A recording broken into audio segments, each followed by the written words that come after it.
Hello and welcome back to a little special video of Forgotten Up 2. This time I'm looking at a map that I made ages ago, similar to what I did with the Xingling map a while back.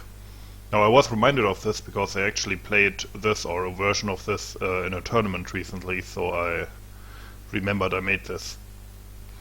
Anyway, first of all, let's look at the German main base and what this map is actually about. As you can probably tell from the winter setting, it's set during the Ardennes offensive, and it's called Operation Greif, and it's loosely based on that special forces operation. For those of you who don't know, the Germans created a unit that was supposed to dress up like Americans in order to infiltrate their behind their lines and cause confusion, as well as seize a bunch of bridges. And one of the units created for this was the 150th Panzer Brigade, which is what this is about. They never actually got to do their infiltration. Instead, they were later committed just as a normal tank unit and attacked towards Malmedy, which is what this is about. Down there is Malmedy. And they had 10 tanks, 5 Stuks, and 5 Panthers. The Panthers, in reality, they modified to look like American M10 tank destroyers by welding sheet metal around and taking off the muzzle brakes and stuff like that. And they kind of looked like them. Painted them green, painted big white stars on them.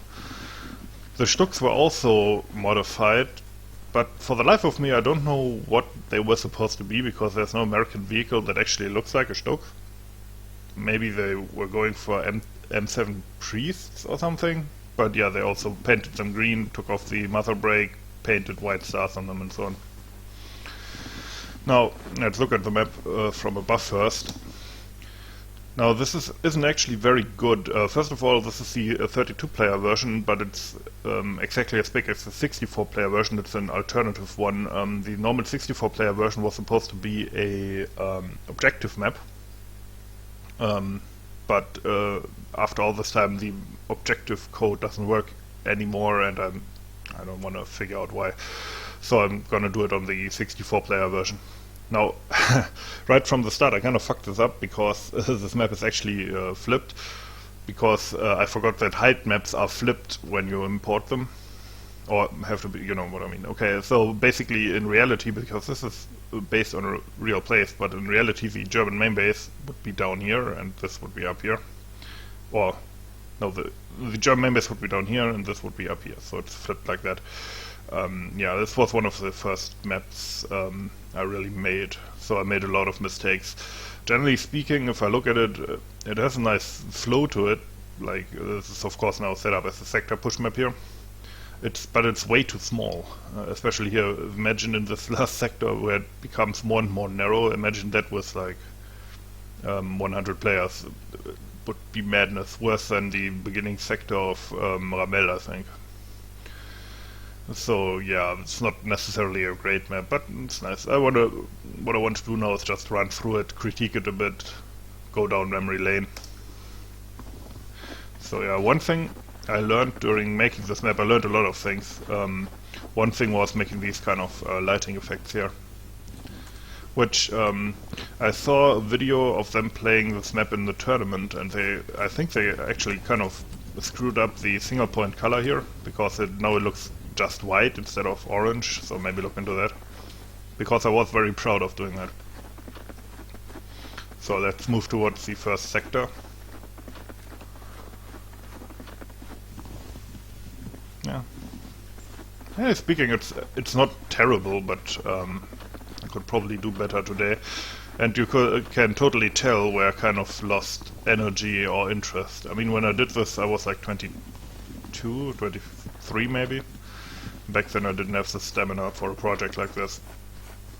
And if you're wondering why some of these trees are green, these are tree troops, and I hope that if the map would be adopted officially, they would make a snowy version of those. This terrain here is pretty nice, looks like Ardennes terrain, I guess. Not a big fan of these road splines, but oh well. And down there's the first objective. Generally speaking, it's pretty open. terrain for an attack, although I guess you could take cover behind here. Generally speaking, my maps are usually rather too open than too cluttered. First flag is 823rd Tank Destroyer HQ, which was the unit there. And back then, I didn't know as much as I do now. And turns out Tank Destroyer means usually like, or in this case it means towed AT gun. They were also called Tank Destroyers by the US. Oh, this is also something I learned making these special effects. Although the effects lighting is set to bright, so they kind of stand out weirdly. So yeah, this is correct. They do have these anti-tank guns here, but I also, I think, placed a Hellcat for them, which I think is incorrect. Now this is not a bad flag zone, all things considered. It has a nice building that you can... It's basically one of those buildings that you can always use as a flag zone, because you have several tactical options of dealing with it, and you can put heavy guns in it and everything. Although of course it's all a bit sparse. Although not more sparse than my usual maps. It's a nice... This is where the attack would be coming from. Now the thing with this tank, with this flag is it's a bit like... And this is true for many of the flag zones, it's a bit too simplistic. As in, it's just this. There's no forward positions except these trenches, which you saw earlier, which I think aren't actually all that practical. And then over there's the other closed house, and then down there it slopes down into the river and you have spawn points there, but generally speaking it's very like one node, this flag zone.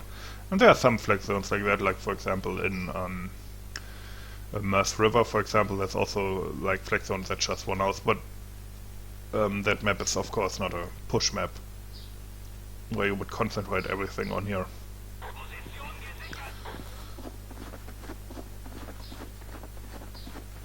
So yeah, down there is where the river is, and I saw that in the tournament version they turned this into a conquest map, obviously, and they actually added this area down the river here, which actually, even for a push map, would be kind of cool if you could cross the river here and flank around and then recross here. I mean, that would open up a lot of tactical possibilities and pull the map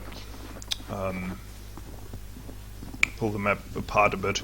And this house actually is there in real life, and this is where one of the fake M10s got knocked out by a bazooka. So over there's the second flag in this sector, which is a paper mill, which is still there today, of course updated now. Although, to be honest, I just made a generic factory there. I don't know how fucking paper mill works. And oh, watch this, I was so proud of this. And I still think it's a good idea, I would do this again. Look. You see, it's like the snow falls through the cracks and like forms here. I was so proud of thinking of that. So yeah, this is this main base here. Or not main base, this flag here. I'm pretty sure, if I remember correctly, this is where one of the radios for the objective mode spawned. And another one in here, where that light is. And I think one here, it was all too close together.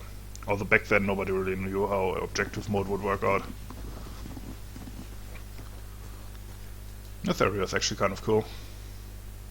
I seem to recall on one of the CMP Ardennes maps there's an area similar to this. I think on the on that one map where they put down all the Fallet pocket stuff and put it in a snow map.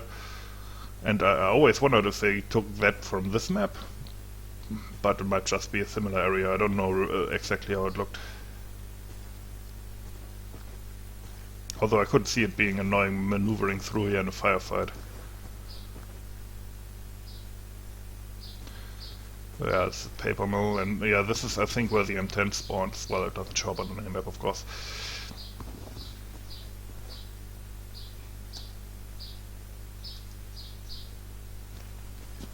Okay. The sector code works as well as the team spawn points, because that's the German team spawn point. So yeah, that's where they get their M18. And then the next sector is where the Germans in real life were actually stopped. They were stopped mostly by heavy artillery fire at that railroad line, which kind of bisects the map here.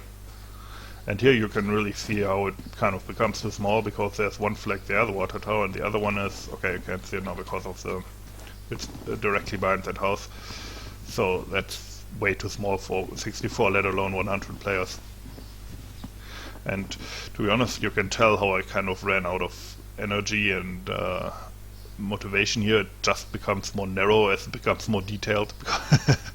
Over here it's like, yeah, I'm going to make all those fields and so on, but here it's like, I don't want to make that big a town, it's only the outskirts, and that's a problem on a lot of my maps, to be honest.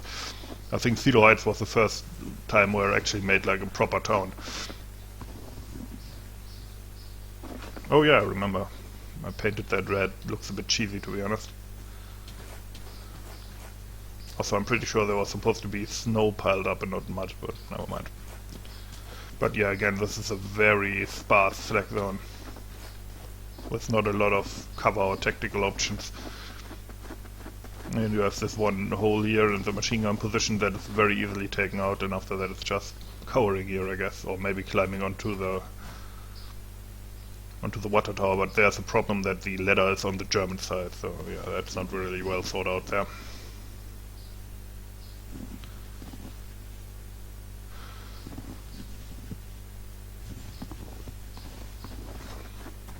Yeah, and again, with the lighting here to make it look a bit cooler.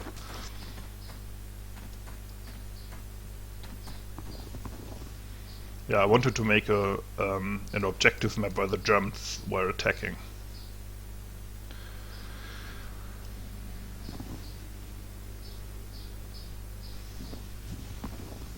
It doesn't look bad, I mean, it's probably worse maps out there, but it's just way too small and too, like, it would have been a huge meat grinder, worse than most.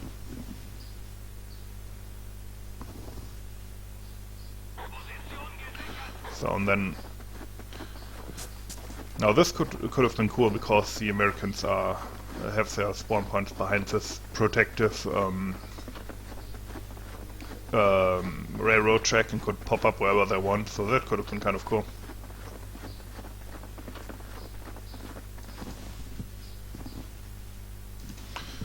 But yeah, and here's the second flag that close to each other. Yeah, not the best idea.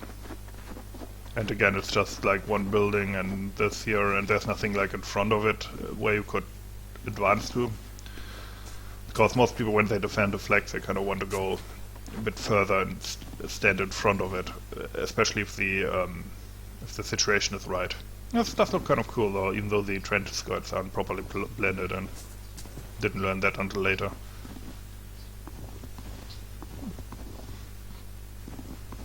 I do kind of like though how the two main roads here just kind of coalesce here in the last sector.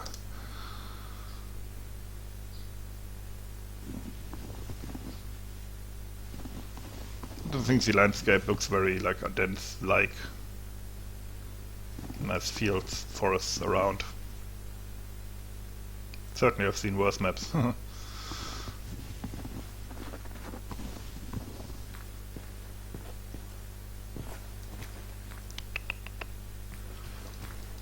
Yeah, up there that leads to the German main base, so they can attack down here as well. I think in the tournament version they made like another flag here to make it a conquest map, like this, or this, or something.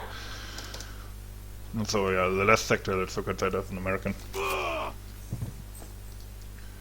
That's the town of Malmedy, and here I kind of miscalculated, it's way too close to the map edge, that's why this happens. Yeah, I shouldn't do that.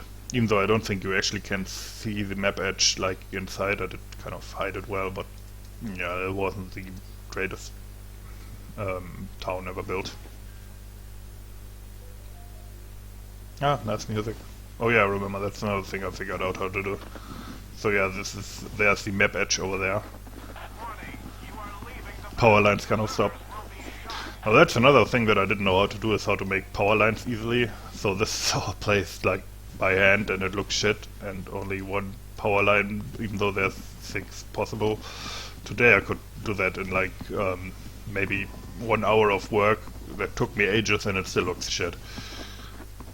And yeah, these lighting effects I think are nice. You see through the window and it looks warm inside. Nice song. And then there's 2 flags in here. I will not cap them as the Germans, but you have the church here, which is supposed to look like they slept here next to these to the fire to warm themselves. And there's this really narrow passage here where I set it up that when somebody runs through there, it's actually like a gust of snow comes with them. I always wondered how that would look like in an actual gameplay. Let's see if I can trigger it. Like if you run through here, you see there's a gust of snow that comes with you. And then the other flag, sorry, the other flag is here just at the outskirts, and again it's like, there's not even like an open building here. In reality there were, in the 64 player version, sorry, in the objective mode version, there was a tank trap set up here. That's why these other ways are so narrow, so the tanks would have to first blow up the tank trap to get in, and on the other side there's another one, and that was one of the objectives, and then the others were around here. I think here was one, and in the church. Oh yeah, there was a static jumbo parked in front of the church. That was one of the objectives. But yeah, this area way too small for 64 players, like imagine the carnage. Although I think this would be a nice 32 player map, to be honest.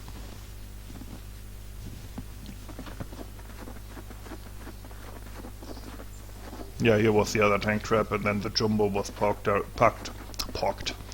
directly in front of the church here. Under this thing. Yeah, that was the final one. Yeah, I forgot to set up the lighting. But yeah, anyway, that's... Also, these low things are a mistake. If you make walls that low, either make them so you can run through, or make them high enough that you can take cover behind them and still jump over, or just leave them out. But yeah, anyway, that's Malmedy or Operation Greif, one of my very first maps. Yeah, that takes me back a few years. Anyway, I hope you enjoyed it. As always, thanks for watching. Have a nice day.